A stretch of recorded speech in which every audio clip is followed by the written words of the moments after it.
ด้านสาธุชนคนดีผู้สนใจใฝ่ในธรรมทุกท่านขอถวายความเคารพแสดงความนับถือพระมหาเถระพระเถรานุเถระเจ้าคณะพระสังฆาธิการครูบาอาจารย์เจ้าที่เปิดวิทยุฟังอยู่เวลานี้บอกว่าจะเป็นหลวงป่อหลวงลุงตุลุงตุปี่ตุน้องเพื่อนสหธรรมพระภิกษุสงฆ์ทั้งหลายจุตนจุองค์ครูบาอาจารย์ที่มีอายุพรรษามีการศึกษามีภูมิธรรมที่สูงกว่าเก้ากับผมขอถวายความเคารพแสดงความนับถือมาณโอกาสนี้เจริญปอนศรัทธาญาติโยมท่านสาธุชนคนดีป่ออุ้ยแม่อุ้ยนักศีลนักบุญเท่าแก่น้อยใจยิงตั้งหลายทุกท่านตายกตายิกาป่อออกแม่ออกศรัทธานักศีลนักบุญผู้สนใจใฝ่ในธรรมธรรมะสวัสดีสวัสดีรายการสารธรรมยามแรงมาพบกับญาติโยมท่านสาธุชนคนดีตั้งหลายแถมแล้วมาแล้วเนอมาแล้วมาปะกันแล้วญาติโยมตั้งหลายมาปะกันในเวลาบ่าย3:15 นาฬิกาสัปดาห์ที่2ของเดือนถ้าเราจะนับก็เป็นสัปดาห์ที่2นั่นนะศรัทธาญาติโยมเข้าสู่สัปดาห์ที่2ของเดือนมกราคมวันนี้11 มกราเป็นวันจันทร์เดือน4เหนือแฮม13ค่ำวันนี้จัดดีวันพุธ14วันฮือ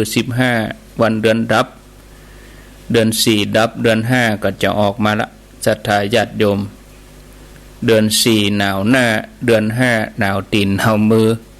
บ่หนาวเนาะวัน2วันนี่บ่หนาวอากาศ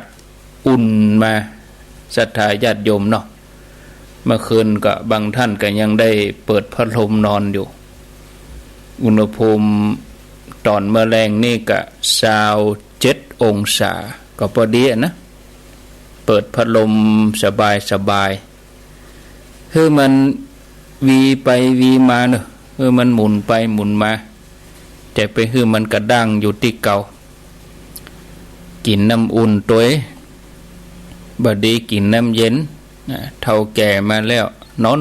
ฟังกระเดียวออกรายการแล้วก็ค่ำพอดีท่านผู้ฟังญาติโยมท่านทั้งหลาย5 โมงก็กินข้าวกินน้ำรับประทานอาหารก็อาบน้ำอาบหยังก็เบิดก็ฟังกันแถมเนาะศรัทธาญาติโยมรายการธรรมะต่อเนื่องกันไปขอบคุณอนุโมทนา FM 104.50 สถานีวิทยุเพื่อการศึกษาพระพุทธศาสนาและวัฒนธรรมวัดฝ่ายหินแล้วก็ที่ 89.50 บ้านทุ่งเรดิโอโดยลุงดมป้าเทียมวันพุทธวงศ์บ้านทุ่งเรดิโอแล้วก็ที่เมืองฝาง FM 100.25 สถานีวิทยุคณะสงฆ์อำเภอฝางซึ่งตั้งอยู่ที่วัดพระบาทอุดมน้ำบ่อสาวาสำนักวิปัสสนาในเมตตาปารมีธรรมของหลวงพ่อท่านพระครูสุจิตตานุรักษ์หลวงพ่อเจ้าคณะอำเภอฝางบัดแต่นั้นสถานีวิทยุ 98.75 คลื่นธรรมะของชุมชนคลื่นธรรมะของชุมชนตั้งอยู่ณที่วัดห้วยตองซักตำบลขวางเปาอำเภอจอมทองจังหวัดเชียงใหม่ออกอากาศ ตั้งแต่เวลาตี 3ญาติโยมได้ยินได้ฟังตั้งแต่เวลาตี 3เป็นต้นมาก็ขออนุโมทนากับพระคุณเจ้าหน้าที่ฝ่ายเทคนิคที่ดูแลทางสถานีวิทยุโดยดังเมืองน่านกะที่ 91.50 วิทยุชุมชนคนนาน้อยอำเภอนาน้อยจังหวัดน่านก็ขออนุโมทนาบุญกับท่านพระครูสุจินต์นนทธรรมเจ้าวาดวัดหนองปลาค่าท่านอาจารย์ประทีปเป็นอยู่ที่นาน้อยเพิ่นเคยอยู่ที่ฝ่ายหินเหมือนกันนะท่านพระครูสุจินต์นี่เพิ่นเคยมาอยู่ที่ฝ่ายหินเหมือนกันได้ยินท่านอาจารย์วิศวัตตลอดจนถึงครูบาอาจารย์รุ่นเก่านี่เพิ่นจังอู้ให้ฟังเหมือนกันก็เอาไปเอามาโลกกลมโลกมันกลมเนาะได้ไปมาหาสู่กันถึงแม้ตัวบ่ได้ไปก็ส่งเสียงไปอู้จากันข้อมูลข่าวสารก็ติดตามกันอยู่ตลอดญาติโยมท่านทั้งหลายรายการสารธรรมยามแลงนี่มีวันจันทร์จนถึงวันศุกร์วันเสาร์วันอาทิตย์นี่บ่มีอาตมาภาพพระครูอภิวัฒนวิกรมวัดปากตังเจริญตำบลดอยหล่ออำเภอดอยหล่อจังหวัดเชียงใหม่รับผิดชอบวันจันทร์วันการแล้วก็วันพุธ3 วันส่วนวันพัดวันศุกร์ก็เป็นท่านชัยวัฒนคเสโนบางทีบางเตื้อก็มีสามเณรลักษณ์ปัญโยนันท์เข้ามาช่วยมาเสริมเพิ่มเติมเข้ามาในวันศุกร์อันนี้ก็แล้วแต่ในดุลพินิจของท่านญาติโยมท่านสาธุชนท่านผู้ฟังทั้งหลายวันนี้ก็จะอู้ถึงเรื่องราวของธรรมะเฮาอู้เรื่องธรรมะก็เป็นเรื่องดีๆเนาะบางทีเฮาได้ยินธรรมะนี่ก็ทำให้เฮาม่วนอกม่วนใจเกิดความสุขอกสุขใจเย็นอกเย็นใจเฮาอู้เรื่องธรรมะแต่ถ้าเฮาบ่ได้พอใจตัวเก่าบ่ได้พิจารณาตัวเองก็เกิดการเบียดเบียนกันฮ้องว่าทำผิดในสิ่งที่ถูกที่จริงบ่ใช่เฉพาะเรื่องการทกเถียงกันเนาะแต่จะเนี่ยอันยังก็ตามถึงแม้เป็นเรื่องเล็กน้อยอย่างอาบน้ำแปรงฟันล้างจานกวาดบ้านถูบ้านแม้กระทั่งฟังวิทยุนี่ก็ตามญาติโยมท่านผู้ฟังก็จะไปลืมพอใจตัวเก่าตัวเนาะว่าเฮากำลังกึดฟุ้งซ่านเฮาปรุงแต่งหรือว่าใจเฮาลอยไปถึงไหนไปไกลกะไปใกล้กะถ้าใจล่องลอยไปเนี่ยศรัทธาญาติโยมเฮาก็มาพิจารณาว่าเฮากำลังเกิดอะไรอย่างอยู่กำลังทำอะไรอย่างอยู่การปฏิบัติในทางพระพุทธศาสนาที่เปิ้นห้องว่าภาวนาบางทีก็ห้องว่าทำสมาธิเนาะบางทีก็ห้องว่าทำกรรมฐานได้หลายอย่างแต่อย่างหนึ่งที่เฮาควรจะทำเป็นพื้นฐานคือการปิกมาหูกายหูใจบ่ว่าจะเนี่ยอันยังก็ตามแม้ขณะที่เฮาทั้งหลายเปิดวิทยุฟังรายการธรรมะบ่ว่าจะเป็นรายการไหนรายการก่อนหน้าอาตมาก็ดีรายการต่ออาตมาก็ดีหรือรายการอื่นๆคลื่นอื่นที่ไหนก็ตามรายการที่เฮาฟังกันนี่จะไปลืมปิกมาหูกายหูใจถ้ากายเฮานิ่งเฮานั่งฟังกานอนฟังกานะบ่มีหยังเคลื่อนไหวก็หมอกหูเฉย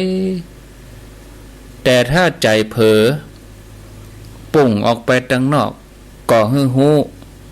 แล้วก็ ปิกมาพอกายปาจิตปิกมาอยู่กับเนื้อกับตัวปิกมาอยู่กับปัจจุบันให้ได้อันนี้สิ่งสำคัญคือตัวปัจจุบันนี้เฮาฟังธรรมะฟังครูบาอาจารย์ฟังรายการวิทยุที่อยู่เนี่ยเฮาก็ฟังอย่างตั้งใจเวลาเฮาตั้งหลายสวดมนต์ก็เหมือนกันขณะที่เฮาสวดมนต์เฮาก็ฮู้ว่าเฮากำลังไหว้เฮากำลังประนมมือปากเฮาก็สวดไปเฮาก็ฮู้บทใดวรรคใดแต่เฮาจะไปลืมพอใจตัวถ้ามันเผลอฟุ้งปรุงแต่งไปก็ฮู้ในทำนองเดียวกันเวลากินข้าวก็ว่ากับไผเฮาก็บ่ลืมกายลืมใจคือฮู้กายฮู้ใจของตัวเองท่านผู้ฟังญาติโยมแม้ว่าสิ่งที่ฟังนี่หรือว่าสิ่งที่เฮากันนี่สำคัญอย่างใดก็ตามเฮาก็บ่ดีปล่อยใจให้มันจมอยู่กับเรื่องนั้นพอเฮาไปเฮาอาจจะเกิดความพอใจพอใจนี่นะเวลาคนอื่นมาแสดงความคิดความหันหรือเปิ่นมาหันแตกต่างจากเฮาถ้ามีความคิดความหันแตกต่างกันกันไปกันมาก็จะมาทะเลาะกันก็ว่าระหว่างที่ฟังเขาใจเฮาก็นึกไปที่หั่นนึกไปที่นี่บางทีก็เกิดความวิตกกังวลขึ้นมาเนาะตอนนั้นเฮาบ่ได้ฟังเปิ้นว่าเปิ้นอันหยังเพราะว่าใจเฮาเนี่ยบ่ได้อยู่ที่การฟังบางทีไปงานพระสงฆ์เปิ้นเทศน์เปิ้นหยังกะหรือฟังวิทยุนี่ก็ดีใจไปอยู่กับลูกกับหลานใจไปอยู่กับการทำงานอย่างก็ห้องว่าฟังแบบบ่มีสติแล้วก็แบบบ่มีสติในขณะที่เฮากันเนี่ยใจเฮานี่จะต้องมีสติด้วยอาตมาภาพเขาครูบาอาจารย์พระสงฆ์ที่เปิ้นมาจัดรายการเวลาเปิ้นวิทยุนี่ก็มีสติควบคุมใส่ใจในสิ่งที่เนี่ยบางทีก็เผลอลืมไปพ้องเนาะนะเห็นนี้ก็ปิกมาพอตัวเก่าพอตัวเฮาทั้งหลายเนี่ยนะปิกมาฮู้กายฮู้ใจเนี่ยเป็นเรื่องสำคัญบ่ควรที่จะปล่อยจิตส่งออกไปทางนอกจนลืมตัวจนกระทั่งใจมันกระเพื่อมไปยินดียินร้ายเพราะสิ่งที่รับรู้มาตั้งตาตั้งหูสิ่งที่สัมผัสทางกายมากระทบเวลาเฮาปวดเวลาเฮาเมื่อยเฮาก็ฮู้ว่าปวดฮู้ว่าเมื่อยแต่เฮาบ่จมอยู่กับความปวดเมื่อยเฮาปิกมาพอใจบอกว่าเนี่ยอันยังศรัทธาญาติโยมแต่อย่างนี้นี่บ่ได้หมายความว่าเฮาบ่ต้องไปรับรู้หรือบ่ได้ไปใส่ใจอย่างอื่นเรื่องอื่นนะแม้ว่าเฮาจะพอตัวเก่าอยู่สม่ำเสมอญาติโยมทั้งหลายแต่การรับรู้สิ่งภายนอกก็สำคัญเวลาหันภัยเดือดร้อนเฮาก็ใส่ใจช่วยเหลือเนาะจะไปกึดหรือว่าไปดูถูกดูหมิ่นเนี่ยเฮาก็มาพอตัวเก่าภัยจะเดือดร้อนภัยลำบากอันยังเฮาก็ต้องหันอกหันใจปิกมาพอตัวเองถ้าเฮาตกอยู่ในสถานการณ์นั้นเนี่ยเฮาจะเป็นอย่างไรเนี่ยศรัทธาญาติโยมอันเนี้ยการที่เฮาปิกมาพอกายพอใจบ่ได้ยะให้เฮาหันแก่ตัวตรงกันข้ามขันหน้าที่เฮามันพอตัวเก่าอยู่เสมอเฮาก็มีความใส่ใจห่วงใยรับรู้ความทุกข์ของคนอื่นที่อยู่รอบข้างพร้อมที่จะช่วยเหลือเขาการช่วยคนอื่นก็เป็นการฝึกฝนตัวเก่าอย่างหนึ่งช่วยลดความหันแก่ตัวเป็นการกระตุ้นให้เกิดความเมตตากรุณา ซึ่งเป็นสิ่งที่ดีต่อใจเฮาแน่นอนระวังที่เฮาจ้อยเฮาก็จะไปลืมตัวนะจนเสียศูนย์เฮือปิกมาพอใจเฮาว่าเฮากำลังเป็นทุกข์ขณะที่เฮาไปช่วยเหลือคนอื่นก็ว่าเฮามีความยึดมั่นถือมั่นว่าต้องทำให้ได้ยึดติดในความสำเร็จยึดติดในผลลัพธ์ก่ออีนะแต่ว่าศรัทธาญาติโยมในขณะที่เฮายังบ่ได้ตันเนี่ยอย่างเตื้อก็บ่ใจว่าเฮาจะวางมือเหียแต่ต้นก็ว่าปล่อยปะละเลยการที่เฮาเอื้อเฟื้อเกื้อกูลกันดูแลเกื้อกูลคนอื่นเนี่ยเป็นสิ่งสำคัญมันบ่ใจเพียงแต่ช่วยให้คนอื่นมีความสุขต่ออันเฮาช่วยด้วยจิตใจที่มีเมตตากรุณาเฮาก็พลอยมีความสุขไปตวยการช่วยคนอื่นนี่ก็เป็นการเติมเต็มความสุขให้เกิดขึ้นในใจของเฮาเป็นการฝึกฝนพัฒนาตัวเก่าบอกว่าคนเฮาจะมีความพร้อมในทางวัตถุมีความสุขสบายต่อใดถ้าขาดส่วนนี้ไปก็แสดงว่าใจยังบกพร่องอยู่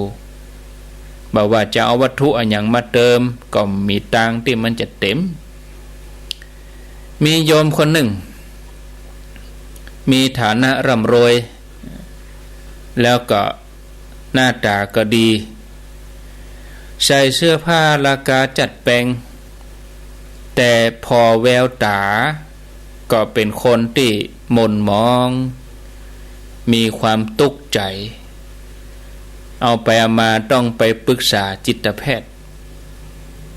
เธอก็เล่าว่าเธอบ่มีความสุขเลยรู้สึกว่าชีวิตนี้ว่างเปล่าบ่มีคุณค่าเคยกึดที่จะฆ่าตัวตายเหมือนกันว่าอย่างนี้คุณหมอจิตแพทย์แทนที่จะให้ยาเหมือนกับหมอทั่วไปหมอคนนี้เปิ้นก็บอกกับโยมแม่หญิงคนนี้ว่าผมจะให้คุณเนี่ยฟังเรื่องราวของคนคนหนึ่งเนี่ยคนสนใจอยากจะฟังก็แม่หญิงคนนี้โยมคนนี้ก็งอกหัวก็พยักหน้าก็เป็นสัญลักษณ์ว่าจะฟังคุณหมอก็ห้องป้าคนหนึ่งที่กำลังทำความสะอาดอยู่บอกว่าคุณป้ามานี่ก่อนเนาะหมอห้องมานี่ก่อน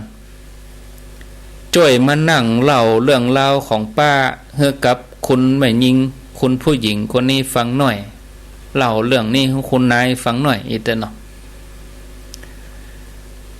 ป้าที่ทำความสะอาดอยู่ที่สถานพยาบาลนี่นะก็วางยูวางไม้ถูพื้นวางสิ่งที่ทำความสะอาดวางลงไปแล้วก็มานั่งเล่าคุณป้านี่ก็เล่าว่าอันชีวิตของข้าเจ้านี่นะเมื่อปีที่แล้วเนี่ย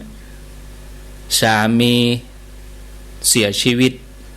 เธอเสียสามีไปสามีนี่ตายด้วยโรคมะเร็งหลังจากนั้นแถม3 เดือนลูกบ่าวก็จะมาเป็นลูกคนเดียวเนี่ยเป็นลูกโตนลูกบ่าวลูกโตนก็โดนรถชนตายบัดนี้เธอเองหมายถึงคุณป้านี่นะบ่เหลือไผแล้วข้าเจ้าเนี่ยรู้สึกหมดอะไรตายอยากกับชีวิตกินบ่ได้นอนบ่หลับบ่สามารถจะเป็นคนที่ยิ้มแย้มได้แถมต่อไปแล้ววันหนึ่งอยู่ไปกึดจะฆ่าตัวตายนะแต่ว่ามีแมลงวันนั้นขณะที่คุณป้านี่ปิกจากที่ทำงานไปหันใส่แมว ที่เขามาปล่อยข้างทางเป็นแมวพเนจรเนาะพร้อมเหียห้องแงวแมวน้อยเขามาปล่อยข้างทางคนป้านี่ก็อุ้มแมวเนาะเอาไปบ้านหน้าหนาวนี่ยังเอียกเธอก็หันว่าดังนอกนี่อากาศหนาวอินดูแมวก็เลยอุ้มมันเข้ามาในบ้านก็เอาเข้าเอานมให้กินแมวน้อยนี่มันจะกินงับด้วยสัญชาตญาณมันก็เลียกินเนาะเลียกินน้ำนมจนหมดเสียงจานแมวนี่รู้สึกว่าโอ้มีบ่ามีแหงมาเนาะมีชีวิตชีวาแมวมีความสุขแมวกินอิ่มแล้วก็มันก็มานัวเนียมาเอาหัวเอาหน้ามากึแข่งกึแขนของป้านี่นะปันแข่งปันขาทำให้คนป้านี่หันแล้วก็อดยิ้มบ่ได้เป็นรอยยิ้มแรกของคนป้านี่ในรอบหลายเดือนที่ผ่านมาท่านผู้ฟังญาติโยมตอนนี้เธอก็กึดขึ้นมาได้ว่าถ้าการช่วยลูกแมวทำให้ตัวเฮายิ้มได้ขนาดสัตว์นะเนาะเฮาช่วยเหลือสัตว์ช่วยเหลือแมวผอมๆแมวพเนจรเนี่ยสามารถทำให้เฮายิ้มได้การช่วยเหลือคนอื่นที่เดือดร้อนก็น่าจะทำให้เฮามีความสุขได้ตกแม่เจ้าหลังจากที่กินข้าวเรียบร้อยคนป้านี่ก็เอาขนมไปปั่นเปื่อนบ้านที่กำลังป่วยเปื่อนบ้านก็มีความสุขตัวเธอก็มีความสุขไปตัวบ้านไก่บ้านหิมเนาะจีนไปผ่ามาอีกจากที่ตัวเก่าจะกินข้าวอย่างเดียวก็เอามาแลกกันเอาไปเอามาได้กินของกินหลายอย่างนับตั้งแต่นั้นมาถึงวันคนป้านี่ก็พยายามทำสิ่งดีๆให้กับคนอื่นช่วยเหลือคนทุกข์คนยากคนเดือดร้อนเธอมีความสุขเพราะหันคนอื่นมีความสุขเบเดนี่กินได้นอนหลับแล้วก็ยิ้มได้นะเธอถึงกับบอกว่าคนที่จะมีความสุข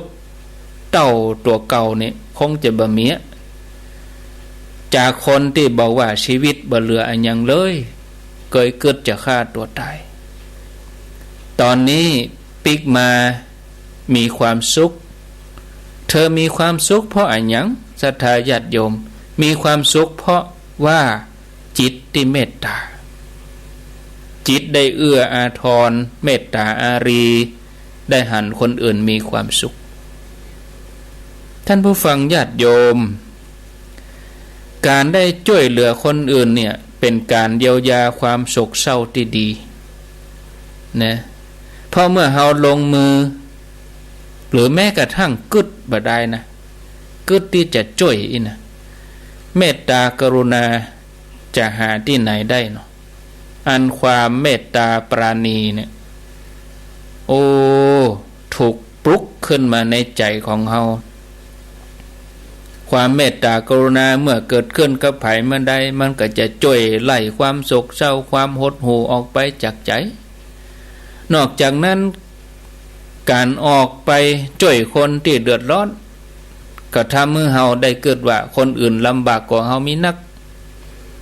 เอาง่ายๆอย่างเราว่าเราลำบากเราทุกข์บ่ได้เนี่ยทุกข์แต่ทุกข์ว่าลองนั่งรถไปสัก3ไฟแดงเนาะคนที่ดินรนกว่าเฮามีต่อใดรถส่งอาหารสีเขียวสีชมพูแดดฮ้อนแดดวอยอย่างใดก็ไปแม่งายก็เอาพวงมาลัยมาขายแม่แรงก็เอานมเปรี้ยวยาคูเอามาขายถุงร้อย เพิ่นก็ต่อสู้นะคนอื่นลำบากกว่าเฮานักเวลาเฮามีความทุกข์นี่เฮาจังเกิดว่าความทุกข์ของเฮาเนี่ยอย่างมายิ่งใหญ่แต่ว่าหายแต่หายว่าบ่มีไผทุกข์เท่าเฮาแต่เมื่อเฮาออกไปปะคนไปพบเจอผู้คนที่เดือดร้อนเวลาเฮาแจกทานก็อย่างเงี้ยเฮาไปตั้งโรงทานเนี่ยอย่างเมื่อคราวก่อนตู้ปันสุกก็อย่างกายยะกันไปคนที่มารับแจกของเฮาแววตาของเปิ้นระหว่างผู้ฮื้อกับผู้รับมีความสุขทั้งสองเฮาจะพบว่าคนติดทุกข์กับเฮานี่มีนักรู้นี่ความทุกข์ของเฮานี่เอาไปเอามากลายเป็นเพียงเรื่องเล็กน้อยบางทีเฮาอาจจะรู้สึกโจกดีที่บ่ทุกข์เหมือนกับคนอื่นนะท่านผู้ฟังเรื่องนี้ยังมาจบเตือนหลังจากที่คุณหมอมาขอให้คุณป้านี่เล่าเรื่องให้โยมคนนี้ฟัง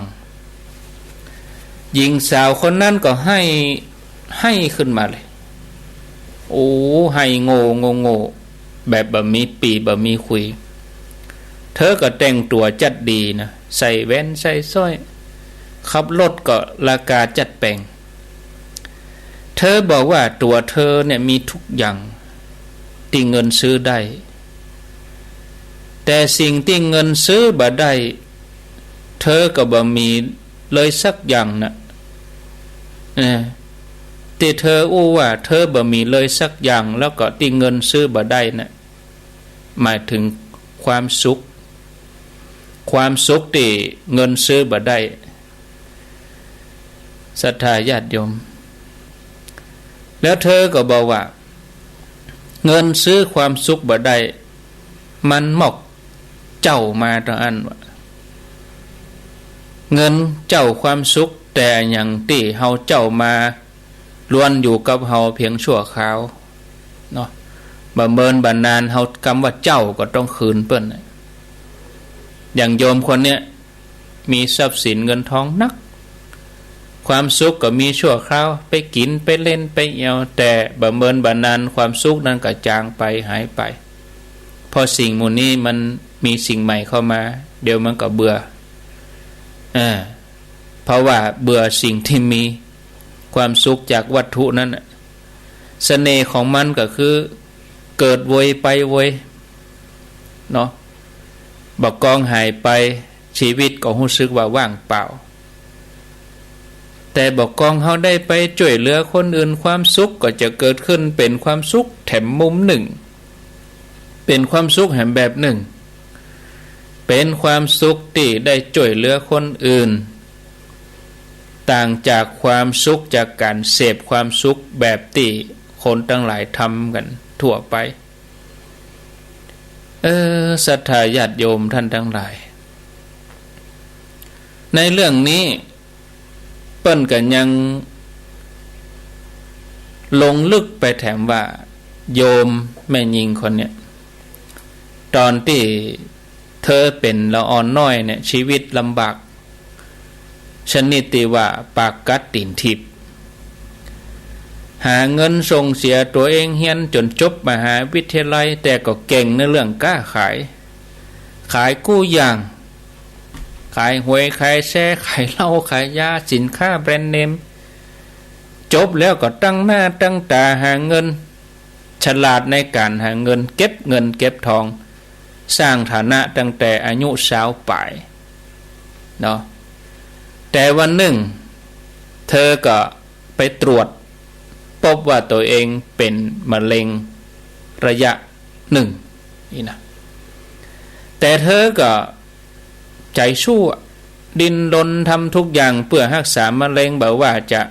คีโมกะฉายแสงกะผ่าตัดกะคุมอาหารออกกำลังหมอบอกอย่างใดเนี่ยหมดนะทำทุกอย่างปรากฏว่ามะเร็งหายไปเตะดีใจสำคัญเลยโยมเนอะอาหารของโรคมะเร็งนี่คือความเครียดนะ ไผมีความเครียดหนักๆมันลงเวยนะแล้วก็ เป็นจิ้นเป็นเซิกนี่ก็เบาพ่องเนาะเฮาบ่ต้องไปเติมอาหารให้มันมะเร็งมันชอบกินจิ้นนะเนี่ยปิ้งย่างหมดเนี่ยเหล้ายาหมดเนี่ยเฮาก็ผ่อนลงมาพยายามกะฟังธรรมะไหว้พระสวดมนต์ออกกำลังค่ำมาก็เตี้ยวบ่ไหวก็เตี้ยวเอาไปหมกปากประตูบ้านหดน้ำต้นไม้พ่องนะเก็บขยะเฮาขี้ข้านก้มเงยกะซื้อสลัดมาเหี่ย2 อันสลัดอันอ่อนๆนี่ก็สลัดก็คือยูคือไม่กวดทางมะพร้าวสลัดอันนี้เฮาก็เอาอันแหมอันนึงก็กกให้หน่อยให้มันแข็งใบไม้เฮาก็เอาสลัดนั้นตั้งเอาเฮาบ่ต้องไปโกมเนี่ยไปตั้งเหล่าไม้เลี่ยมๆตั้งชุบแล้วก็เอามาหูดใส่ถุงตั้งชุบมันต้องได้นั่งหรอกแล้วก็มาหูดใส่ถุงเนี่ยกะใบไม้นั่นจะไปเผามาพอต้นไม้ต้นใดมันพอจะนี่เขาก็เอาไปทอกใส่2-3 เดือนมันก็เน่าหดน้ำมันก็เป็นปุ๋ยไปแหมยะปวกกาอย่างกาก็ได้อยู่ได้กินเนี่ยทำไปเอี้ยมะเร็งหายเนี่ยเดี๋ยวนี้เธอก็ดีใจต่อมาตัวเธอก็ตั้งตัวเป็นผู้ฮู้เป็นผู้สู้โรคมะเร็งเชี่ยวชาญแนะนำไผต่อไผในเรื่องของการทำใจเยียวยาแต่ผ่านไป7 ปีมะเร็งปิ้งมาหามะกำนี้นักกว่าเก่าไปหาหมอก็บอกว่าบอกตรงๆเนาะคุณนี่นะหมอก็บอกว่าบ่เกิน2 ปีบอกกองหมอบอกว่าบ่เกิน2 ปีใจหดหูเลยห่อเหี่ยวหมดอะไรตายอยากเธอก็พยายามตั้งหลักใหม่พยายามปรับความคิดปรับจิตปรับใจเปลี่ยนวิถีชีวิตโชคดีที่เธอมีกัลยาณมิตรดีเพื่อนฝูงดีเนาะถ้าไปคบเพื่อนบ่ดีนี่มีแต่ยุ่งนะไหนๆก็ตายแล้วลุยเต็มที่อีนะมันจะปากันไปผ่านเงินผ่านทองเนาะเอาไปเอามาก็กินเหล้าเมายาก็จะลุกลามไปใหญ่เป็นอบายอาจจะอบายมุกอบายมุกก็เที่ยวกลางคืนเนี่ยดื่มสุราดูการละเล่นการพนันเนี่ยคบคนชั่วเป็นมิตรแล้วก็มีความเกียจค้านอบายมุก6 อย่างนี่นะบ่ไปเกี่ยวข้องน่ะดีที่สุดญาติโยมไผไปเกี่ยวข้องนี่มีก็เสียกับเสียยิ่งเฮามีโรคภัยแค่เจ็บประจำตัวซ้ำให้โรคบะเดียวนี่นะมันจะว่าจะยาหายโดโรคโควิดเนี่ยเป็นก็ตายเนาะตายอย่างเดียว เลี่ยงเหี่ยกะ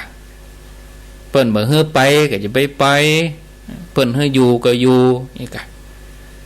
แต่คนที่ทำเนี่ยอันนี้มันคนเหลือกรรมก็เลยยุ่งบ้านยุ่งเมืองเพราะว่ามีเปื้อนที่บ่ดีแต่โยมคนนี้นี่มีเปื้อนดีเอาใจใส่ให้กำลังใจให้ความฮักให้การดูแลเธอก็เลยเกิดแห่งบันดาลใจที่จะให้ความสุขแก่คนอื่นตั้งใจที่จะใช้ชีวิตที่เหลืออยู่นี้ให้เป็นประโยชน์แก่คนอื่นวันหนึ่งเธอไปที่หงยาแล้วก็ไปแจ้งบอกเจ้าหน้าที่บอกว่าอยากจะทำงานช่วยเหลือผู้ป่วยเขาก็ให้เธอไปทำงานกับละอ่อนที่ป่วยหลังจากที่เธอเป็นจิตอาสาเนาะไปเอี่ยวหาคนป่วยไปเยี่ยมให้กำลังใจบะเมินบัดนั้นเธอก็ปะสิ่งบางอย่างเกิดขึ้นในใจนั่นก็คือความสุขรู้สึกว่าชีวิตมีค่าที่เขาไปเยี่ยมคนไข้ติดเตียงไปเยี่ยมละอ่อนกลายเป็นจิตอาสาประจำโรงยาที่คนไข้คุ้นเคยอันนี้เป็นความมหัศจรรย์ หลังจากที่เธอทำงานอย่างนี้มาบ่เมินบ่นานมะเร็งหายไปอย่างนะมะเร็งหายเธอก็ประหลาดใจนะบ่ได้ไปเนี่ยอย่างกับมะเร็งเลยมะเร็งนี่มันกลัวความสุขนะญาติโยมถ้าจิตเฮาดีเนี่ยเฮายิ้มแย้มแจ่มใสนะทำชีวิตเป็นปกติบ่ใจว่าหดหูอีนะนั่งนี่เอามือกายหน้าผากเป็นกำกึดอีนะกำมันนี่ก็จะมาโวยนะเอาทำชีวิตให้มีชีวิตชีวาเนี่ยเพียงโหว่าทำให้มีความสุขคุมอาหารนะกินอย่างปกติที่เปิ่นแนะนำผ่านไป10 ปีมะเร็งบ่มาแหมเลยเนี่ยเธอเกิดว่าเป็นผลมาจากการได้เป็นจิตอาสาก็เลยบอกว่าจิตอาสาก็คือคีโมขนาดเอกคีโมนี่ก็คือเคมีนะครับเปิ่นเอาเคมีบำบัดลงเกาะบวิเศษเท่ากับจิตผ่องใสแล้วก็การได้ทำให้ผู้อื่นมีความสุขหมายถึงอย่างญาติโยมก็คือการไปมีแห้งจูงใจที่จะไปเยี่ยมไปเอาหาผู้คนได้ช่วยเหลือเกื้อกูลเสพข่าวอย่างที่มันทำเมื่อเขาเกิดแห้งบันดาลใจไปใจไปนั่งพอก็ข่าวสารที่มันหดหูข่าวบางอย่างก็บอกถ้าไปตัวนักล่ำอยู่กับธรรมะเนี่ยดีที่สุดแล้วอันนี้มันเป็นเรื่องแปลกนะท่านผู้ฟังแต่เชื่อว่าเป็นประสบการณ์ที่เกิดขึ้นกับหลายคนโลกนี้เยียวยาได้โดยการมีจิตเมตตาเชื้อโรคนี่ก็บางทีก็เขาก็แผ่เมตตานะเขาก็ชีวิตเขาก็ชีวิตเขาก็อาศัยเขาเนี่ยอยู่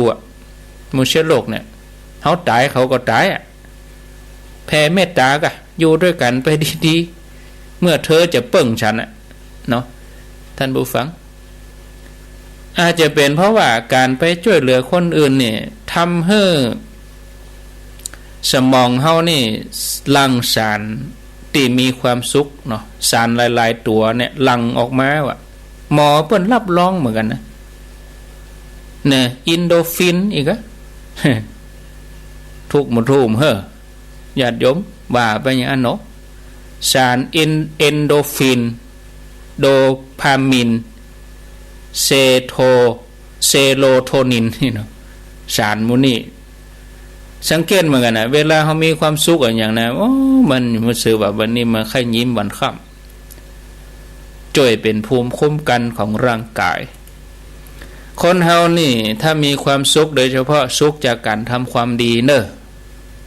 บ่ใจไปชื่นชมจากการทำบดีนะการทำดีนี่เป็นภูมิคุ้มกันร่างกายอย่างดีเลยถ้าภูมิคุ้มกันร่างกายดีมันก็ไปจัดการกับเซลล์มะเร็งเนาะจนกระทั่งหดหายไปในที่สุดบรรณาเชื่อนะญาติโยมว่าการที่เป็นคนที่มีจิตเมตตาเป็นจิตอาสากลายเป็นการช่วยเหลือตัวเองไปในตัวอันนี้เป็นกฎทางธรรมชาติพระองค์ทรงตรัสไว้เหมือนกันผู้ให้ย่อมเป็นที่รักผู้ให้ความสุขย่อมได้รับความสุขแต่ต้องเป็นการให้ด้วยเจตนาดีด้วยนะให้ด้วยความจริงใจบ่ใจให้เพื่อจะเอาบ่ใจให้เพื่อจะได้ให้เพราะอยากให้นะถึงจะทำเมื่อจิตเรามีความสุขแถมรายหนึ่งสุดท้ายโยมคนนี้ก็เหมือนกันเป็นโยมสุภาพสตรีขอโทษเนาะเธอเป็นเชื้อ HIV ติดจากสามีเพราะสามีนี่ไปเอี่ยวไปตั้งอบายมุกเที่ยวกลางคืนเนี่ยคบคนชั่วเป็นมิตรเมื่ออันนี้เที่ยวกลางคืนกับเอี่ยวกลางคืนนี่มันจะไปเอี่ยวอย่างก็ไปเอี่ยวกินเหล้านั่นแหละเนาะเที่ยวกลางคืนคบคนชั่วเป็นมิตรดื่มสุราดูการละเล่นการพนันเอาไปมาเสียการเสียงานเป็นคนขี้ข้านอบายมุกมันตวยกันเป็นหมู่ได้มาเป็นชุดเลย เมื่อเอวเมื่อคืนก็ต้องไปเสาะกินเหล้าเสาะกินเหล้ามันต้องไปพอกันละเล่นตัวพอเปิ่นเต้นเปิ่นล้ำนี่เมื่อมีกันละเล่นปะเจ้าหมู่ก็ได้คนชั่วเป็นมิตรธรรมะอย่าได้คนชั่วเป็นมิตรเอาไปต่อหั่นไปเอามีเงินหน่อยลองเอาไปลองไปเสี่ยงดวงบ่เล่นกันพนันนะมะอันที่ห้าเมื่อเสี่ยงเงินเสี่ยงทองก็ขี้ค้านเกียจค้านการทำงาน มันถอยกันเป็นปุกโลผี6 ตัวนี่อันนี้ก็เหมือนกันนะอยู่ครอบครัวดีบาดีไปเอวเนี่ยเอาโรคมาติดภรรยาสามีไปเอวเอาเชื้อมาติดเธอก็ไม่ได้ขดแถมยังดูแลสามีจนตายสามีก็ตายเพราะโรคเนี้ยขอโทษนะโยมนะถ้าไปตรงกับโยมครอบครัวใดขออภัยมีเจตนาเพื่อยกขึ้นมาเป็นอุทาหรณ์อันนี้บอกกองสามีเธอตายเธอก็นึกถึงแม่หญิงคนอื่นๆที่สามีไปคบไปยังเป็นกิ๊กเป็นก๊อกกันนั่นนะมีชะตากรรมเหมือนกับเธอนะเธอก็ไปช่วยคนหมู่นั้นเป็นจิตอาสาได้ยาต้านยาอย่างฟื้นฟูตัวเองก็ไปบรรยายให้ความรู้การรักษาตัวเองตอนหลังมาก็ไปเป็นวิทยากรตามมหาวิทยาลัยตามโรงเรียนแนะนำลูกหลานเยาวชนวัยรุ่นรู้จักความปลอดภัยต่อมาก็ทำงานพัฒนาชุมชนให้เจ้าบ้านมีโอกาสมีอาชีพเนี่ยอันนี้ก็เป็นจิตอาสาเป็นวิทยากรทำอย่างเนี้ยต่อเนื่องมา10 ปี20 ปีปรากฏว่าสุขภาพดีขึ้นจนบ่ต้องไปกินยาต้านเคยมีคนถามเธอว่าอันปีไปช่วยคนอื่นมันนักเนี่ยปีบอกกลัวเจ็บกลัวป่วยกะที่จริงเขาก็ใครถามตรงๆนะเนาะว่าอันปีไปช่วยเขานักแบบเนี้ยปีบอกกลัวกะนะเพราะถ้าจ่วยนักเข้าเนี่ยร่างกายจะอ่อนเพลียเชื้อจะลุกลามโยมคนนี้ก็ตอบทันทีว่าถ้ากึดแต่เรื่องของตัวเก่าก็ป่วยไปเหมือนแล้วตอนนี้เธอมีสุขภาพดีได้อย่างใดในเมื่อไม่ได้กินยาต้านคงเป็นเพราะภูมิคุ้มกันร่างกายของเธอจากการทำงานจากการสร้างทัศนคติเจตนาดีเกิดจากความมีเมตตากรุณาเกิดจากความเสียสละเอื้อเฟื้อช่วยเหลือเพื่อนมนุษย์ทำให้มีความสุขบ่ใช่แค่สุขใจแต่สุขกายไปตัวกันอันเนี้ยศรัทธาญาติโยมก็ได้ได้ว่าการช่วยเหลือคนอื่นก็ทำให้เป็นการเติมชีวิตของเฮาตีขาดไปบกพร่องไปได้เหมือนกันเนาะไปกับม่วนไปติ๊กอยู่ด้วยกันแถมชั่วโมงก็เดี๋ยวจะลาที่ลุงดมก่อนเนาะวันนี้ม่วนบ่ได้วางสายก็เดี๋ยวจะวางสายแหม10 นาทีสุดท้ายเนาะอยู่ที่ไหนตั้งใด0998366322ชั่วโมงที่2นี่ก็ยาวเหมือนกันเนอะยาวไปวางสายสุดท้ายบางคนฟังอาจจะนอนฟังอาจจะหลับไปก็ได้ดีเหมือนกันดูนอนหลับไปก็ดีเหมือนกันนะหม่อยหลับไปสะดุ้งตื่นมาวางสายแล้วอีนะเนาะช่วงที่2นั่นก็จะเป็นเรื่องราวต่างๆเรื่องเบาลงมาแถมหน่อยอีเนาะไผมีหยังจะจะกำเดียวจะเปิดโทรศัพท์ก่อนเนเปิดสายก่อนฟังจากที่ไหนตั้งใดไก่ใกล้อย่างใดหมายเลข0998366322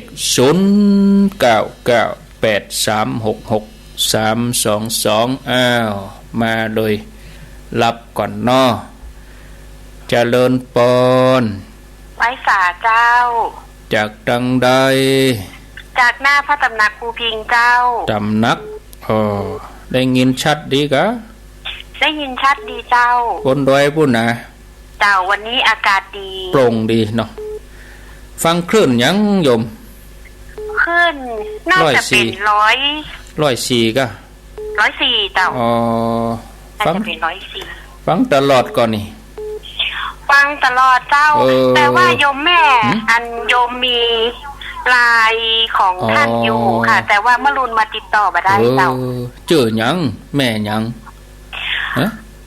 แม่ลำไยเจ้าแม่ลำไยกะเปิ้นพิมพ์มาแหมใหม่กะเนอะได้เจ้าเปิ้นแปลงมาแหมใหม่เนาะบุญรักษาเนอะอยู่ดีมีสุขบุญกรรมบุญจูบุญกรรมบุญจูเนาะแม่ลำไยเจริญปนไหว้ศาลเจ้าท่านพระครูว่าจะได้มันไถมีความสุขอกสุขใจนะพยาธิเลยหายไปหมดแล้วเนาะพยาธิมันกลัวความดีหรอกลัวความดีกับกลัวความสุขกับเพราะว่าจิตมันกึดไก่ไปจ่วยคนนั้นคนนี้มันกึดถึงพยาธิได้กึดอ่ะสุขอกสุขใจที่เขาเลยได้ยิ้มแย้มแจ่มใสหายไปกันเนาะลูกการไว้ไอ้เป็นอย่างนั้นก็เหมือนหมอกควันเนี่ยกะฝนตกมากับไม้ไปหายไปอย่างเงี้ยมันมีของแปะความสุขมันหลั่งมันในสมองมันไอ้แปะเสียงโมดถ้ามีหมอกควันแล้วก็ไปเผาขี้โคแหมมันก็เปาะเข้าไปแหมเลยค่ะหนักเลยเก่านะห้องเผาขี้โคเพิ่มแล้วก็ฝนมาลมมามันก็ปึ้งไปเหี้ยกับเป่งกำนั่นชัดเจนนี่นะเจ้าเวียงท่าการวานท่าเกียงเวียงท่าการ0998366322มีก็เข้ามาแถมท่านใดคนไหนจะอู้จะก็แลกเปลี่ยนเฮียนฮู้กันเนาะเจริญปอนโทรเข้ามาหมายเลข0998366322ตั้งใจเอาเนอะพยายามเอาวิริยะมีความเปลี่ยนเจริญปอนว่าจะได้ปิดวิทยุยกรรมอู้กับโทรศัพท์นี่เนอะอู้กับโทรศัพท์โยมเหยเจริญปนท่านบรรยงปิดวิทยุยกรรมเจ้าปิดแล้วก็เปิดโทรศัพท์ฟังตลอดอยู่ไหนอยู่ทางนี้รถไฟอำเภอเมืองเชียงใหม่รถไฟกันตางไปหอมพระป่าท่านเจ้าตานไปแล้วเนาะแล้วมาเป็นยังบอกท่านลงแล้วฟังท่านตลอดเลยเนอะเคยมาแล้วนี่เนาะเจ้าเป็นร่างกายท่านนะยินดีเนอะเจ้าดีมีสุขกะยามนี้ก็หันใจกันเนาะโรคภัยแค่เจ็บก็คือกำลังใจกันเนอะคือกำลังใจญาติโยมเขาด้วยผ่านเดี๋ยวมันก็ผ่านไปนะอดเอาคงบ่เกิน3 เดือนนับจากนี้ไปถ้าเฮาช่วยกันนะเชียงใหม่เฮาก็คงจะลดลงกลายเป็นสีเขียวกะแต่ว่าเปิ้นเพิ่มให้เป็นสีส้มเฮาช่วยกันเนอะญาติโยมช่วยกันอดทนเอาเดี๋ยวก็ผ่านพ้นไปด้วยดีนะคือกำลังใจซึ่งกันและกันบ่ดีไปซ้ำเติมกันเนอะไม่ต้องไปว่าให้เขาก็บ่ฮู้เฮาก็อินดูเขาเยอะเนาะไผก็บ่อยากจะให้มันเกิดแต่ตั้งนี้ไปนี่คงจะเดียมแล้วเนอะจะไปเอวกินเอวเล่นเดียมละไปตั้งครับตั้งบาไปตั้งพับตั้งอย่างนี้ถ้าจะเดียมละเนาะ0998366322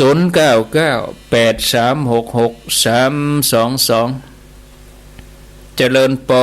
นเจ้าการรักษาเจ้าท่านพระคุณเจ้าแม่สรินทิพย์เนาะเจ้าว่าจะได้แม่ก็เข้าใจอาจารย์นั้นไอ้ที่ว่าเป็นนั่นโรคร้ายโรคใหญ่นี่นะเพราะแม่เจอด้วยตัวเองอาจารย์นี่ เมื่อปี61แม่เจออันก้อนเนื้อประมาณ3 เซนนะจ๊ะหมอยืนยันว่า90%แม่เป็นแน่นอนนี่นะนั่นแต่แม่ก็ตกใจอาจารย์แม่ก็ใจวิธีของแม่อันเขาจะสวดมนต์ไหว้พระแผ่เมตตาตลอดเวลาจ้ะแล้วแม่ก็อันฟังนั่นหลวงพ่อจะแมนตัวเคยสอนว่าถ้าแผ่เมตตาถ้ามันมีมะเร็งในร่างกายเฮาเนี่ยแผ่เมตตาเปิดอีกไงนั่นกันจ้ะแล้วได้เป็นได้นั่นนะฉันมันก้อนเนื้อมันหายไปเดี๋ยวนี้หายไปได้พาได้ชักตาอย่างสักอย่างเลยเจ้าหายเป็นมันก็เศร้าไปวันอ่ะหายเป็นบนแล้วกันหมองงเขาว่ายืนยันว่าถ้าบอกพาจะได้ยังไงต้องพาอย่างเดียวเลยนะจะหายแล้วไม่เดียวแม่มีอาการเลยบ่มีเจอเลยเจ้าแล้วก็ตรงนั้นเศร้าพอมีอย่างสักอย่างละนี่ดีกานี่นะยืนยันได้เนาะไหมเนาะชีวิตที่มีความสุขเขาต้องเข้มแข็งอาจารย์แล้วเขาบอกดูแลตัวเองอ่ะต้องผ่านจุดนั้นมาเจ้าแล้วก็แทนนิสาเขาเปิดนี่นะแทนนิสาแจ้จงเลยว่าถ้ามะเร็งมีร่างกายในชีวิตนี้นะก็ขออยู่ด้วยกันได้แต่บอกให้โรคหัวเท้าเนี่ยนะเขาบอกได้ขับไล่นะมันได้ผลนะอาจารย์ไม่จิตใจเข้มแข็งทุกวันนี้หมอนัดแต่เดือนปีละครั้งเขาบอกแค่ร่างกายปวดมันจะปิดแต่มันหนีเลยได้กี่ปีแล้วก็ได้61อ่ะเจ้าคุมพา61แม่เจอ3 ปี2 ปีแล้วเนาะจะรอปี3แล้วก็หมอก็ที่แรกหมอยืนยันว่ามันต้องเจาะต้องผ่าอย่างเดียวแต่ต้องเอาออกอย่างเดียวมันอย่างอื่นไม่ได้ยังไงครับแม่กับใบเนี้ยอย่างใบยาอย่างแม่กับบักกินบอกรักษาตั้งอื่นสักอย่างเลยแม่กับวันมนอย่างเดียวไหว้พระอย่างเดียวเลยแล้วใจเขาแค่เมตตาเขาเปิดเช้าเย็นอาจารย์พอไปเช็คร่างกายอันหมอนัดทันตาสาวครั้งแรกหมอตกใจมันหายไปไหนอย่างดีแล้วค่ะเนี่ยกับแม่ที่โทรมาเนี่ยอาจารย์จะได้บอกนักกระทาเขาได้เปิดเปลี่ยนกันให้เป็นทำเนอะดีแล้วได้ผลแต่แรกนะเจ้าเพราะแม่เจอด้วยตัวเองโมทนาอาจารย์มันงวยมันหายไปเหมือนกับมันหายตัดสูญไปโดยที่มันว่าจะหายดีแต่กะหมอแม่รู้เจ้าหมองงอ่ะทุกวันนี้หมอก็ยังงงว่าคุณป้าไปทำยังไงไปกระนวดแม่ไปเขียนสมุนไพรอย่างนี้กันแต่ไม่ได้ขีนสวดมนต์ไหว้พระอีกอะสวดมนต์ไหว้พระเนี่ยก็คือแม่ก็ทำแม่ปกติอ่ะแม่จะสวดมนต์ทำวัดเหมือนเราทำสอนอยู่มหาฤาษีทุกเช้าทุกเย็นแม่บอกเลยขาดเลยแม่ทำทุกวันนะเช้าเย็นนี่ละโมทนาจ้าก็แปลว่าจริงใช่ไหมเนาะเอา099983663215:57 นาทีอยู่ด้วยกันแถม 2-3 นาทีก่อนที่จะพักช่วงนี้เนาะลาที่ 89.5 บ้านทุ่งเรดิโอเมืองฝางอยู่ที่เก่าไฟหินก็อยู่ที่เดิมเนาะเมืองน่านตัวเนอะอยู่ที่เดิมแม่แจ่มเหมือนกันลวดขวงเปาจอมตอง 98.75 ฮับสายคงจะสุดท้ายเจริญปนเจ้าจับก็จ่าเจ้ารีวิทยุลงน้อยปิดวิทยุก็ได้โทษจากที่ไหนจากพุทธนิมิตค่ะพุทธนิมิตฟังชัดดีกะกำสอนกำนี้นะมันแข็งพออย่างไรเด้อเหมือนกันอาจารย์แค่แต่ละผู้เฮาเนาะถ้าหมกมุ่นอยู่กับสิ่งที่นี้ก็พอดีจะฟังกูทำใจดีแปลงใจดีเนี่ยพอจะให้ช่วยเอาได้ประสบอาจารย์เป็นที่เปิ่งสังใจ